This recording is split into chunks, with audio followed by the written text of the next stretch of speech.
అదే RTV app వార్తల్ని క్షణాల్లో చదివే అవకాశం ఉంటుంది. ఒక న్యూస్ పేపర్, ఒక టెలివిజన్ ఛానల్ మీ చేతుల్లో ఎప్పుడూ ఉంటాయి. ఏం జరుగుతుందంటే గత 4.5 సంవత్సరాల నుంచి మేము 104 సర్వీసులో డ్రైవర్ గాను డిఓ గాను ప్రభుత్వానికి ఇట్లు ప్రజలకు వారధిగా ఉన్నాం.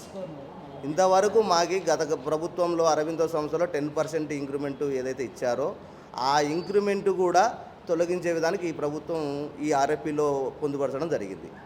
అదేవిధంగా మాకు ఆర్ఎఫ్పిలో 2020లో ఏదైతే ఆర్ఎఫ్పి పెట్టారో సేమ్ టు సేమ్ అదే ఆర్ఎఫ్పిని ఇప్పుడు కూడా అమలు చేయడానికి వీళ్ళు సిద్ధంగా ఉన్నారు.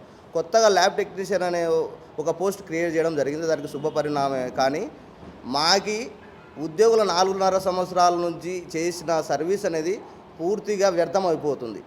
ఇన్ని రోజులు మేము సర్వీస్ కొనసాగిస్తున్న దానికి కారణం ఏంటంటే భవిష్యత్తులో మాకు జీతాలు పెరగడం కానీ ఇంకో ఆలోచన ఉండి ఉద్యోగులకు వెయిటేజ్ మార్కులు కూడా ఇవ్వడం జరుగుతుందనే ఆశతో కూటమి ప్రభుత్వంలో ఎన్నో ఆశలు పెట్టుకున్నాం. కానీ మా ఆశల్ని అడియాశలు చేశారు ఈ గవర్నమెంట్. ఇది ఎందుకు ప్రస్తుతం ఏంటంటే ఈ ఆర్ఎఫ్పిలో ఏముందంటే డ్రైవర్ సోదరులకు 0 to 5 years అంటే 16,000 రూపాయలు. గతంలో ఏ విధంగా 16,000 రూపాయలు ఉన్నాయో ఇప్పుడు కూడా అదే విధంగా, అంటే మేము ఇంక్రిమెంట్ కూడా 10% ఇంక్రిమెంట్ని కూడా కోల్పోయే పరిస్థితి వచ్చింది.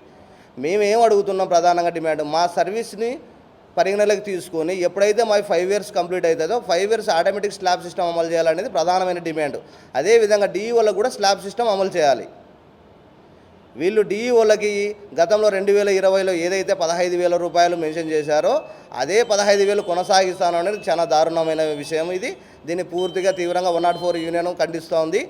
దీనిపైన మీరు ఆర్ఎఫ్పిలో కొత్తగా మరీ పునరాలోచించి మా డిఈఓలకి డ్రైవర్ సోదరులకు అందరికీ మెరుగైన జీతం పొందుపరచాలి. అదేవిధంగా స్లాబ్ సిస్టమ్ అమలు చేయాలి. ఇది అమలు చేయని పక్షంలో మీ ఎటువంటి కార్యక్రమాలు చేయడానికైనా సిద్ధము.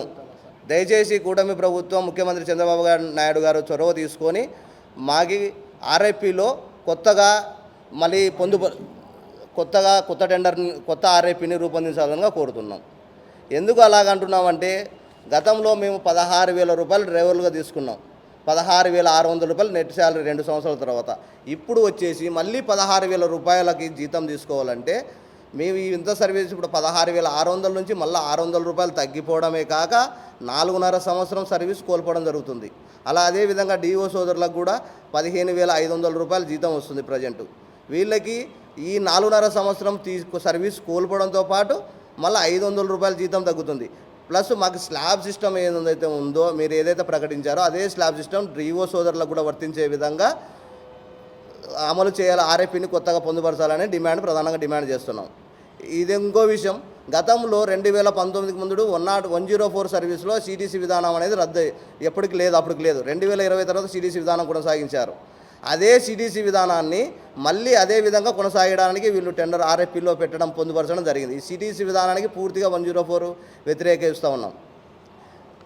ప్రభుత్వ ప్రధానమైన డిమాండ్ ఏంటంటే 104ని సిటీసీ విధానం నుంచి రద్దు చేయాలి. ఉద్యోగులకి ఈ పిఎఫ్, ఈఎస్ఐ యాజమాన్యం చెల్లించాల్సిన వాటా యాజమాన్యమే చెల్లించాలి. ఈ విధంగా సిటీసీ విధానం పొందుపరిస్తే యాజమాన్యం ఉద్యోగులకు తీవ్ర అన్యాయం చేయడం జరుగుతుంది. మేము ఏదైతే గతంలో 2 నెలల కింద నుంచి ఆందోళన చేస్తూ ఉన్నామో ఆ ఆందోళనకు మాకు కొద్దిగా కూడా న్యాయం జరగలేదనేది మా ప్రధానమైన. అదేవిధంగా 108కి జీతం పెంచడం జరిగింది. మాకు హర్షించదగ్గ విషయమే. మా సోదరులకు కూడా జీతం పెంచితే మాకు మంచిదే. అదేవిధంగా వాళ్ళకి ఏ విధంగా సిటీసీ విధానాన్ని రద్దు చేశారో మాకు 104ని కూడా సిటీసీ విధానాన్ని రద్దు చేయాలని కోరుతూ ఉన్నాం. కొత్తగా ఏర్పడినటువంటి కూటమి ప్రభుత్వం 104 ఉద్యోగులకు ఎంతో న్యాయం చేస్తుందని కాసి 1000 కళ్ళతో ఎదురు చూడడం జరిగింది. కాకపోతే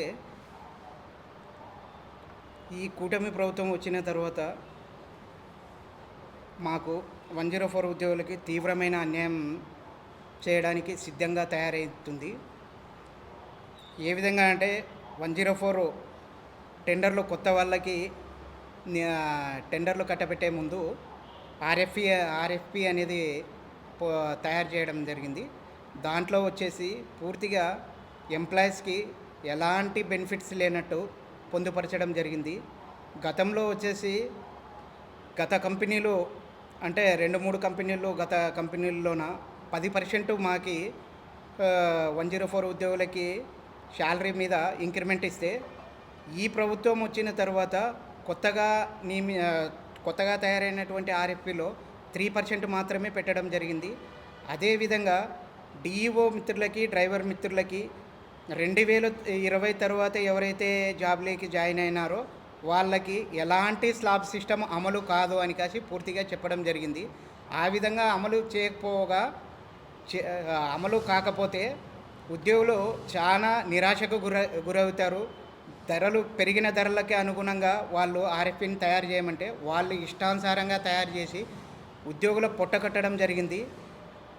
కనుక మళ్ళీ ఆర్ఎఫ్ఏని కొత్తగా సవరణలు చేసి ప్రతి ఉద్యోగికి 5 సంవత్సరాలు దాటిన తర్వాత ఆటోమేటిక్గా స్లాబ్ సిస్టమ్ ఏర్పాటు చేసి మాకు ఉద్యోగులకు మెరుగైన ఆర్ఎఫ్పిని తయారు చేస్తారని ఈ కూటమి ప్రభుత్వాన్ని డిమాండ్ చేస్తూ ఉన్నాము.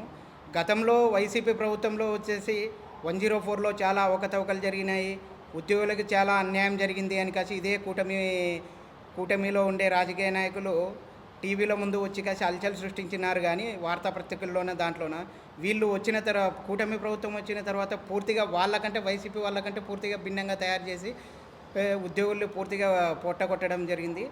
మరి వీళ్ళు ముఖ్యమంత్రి గారు చొరవ తీసుకొని కాసి ఉద్యోగులకు సరైన న్యాయం చేయాలని ఆర్ఎఫ్ఏని సవరిస్తారని కాసి కోరుకుంటున్నాము.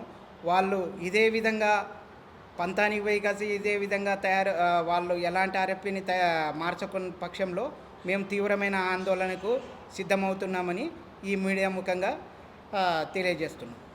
మరిన్ని వీడియోస్ కోసం ఛానల్ ని సబ్స్క్రైబ్ చేయండి, లేటెస్ట్ అప్డేట్స్ కోసం వాట్సాప్ ఛానల్ ని ఫాలో చేయండి అండ్ లింక్ డిస్క్రిప్షన్ లో ఉంది.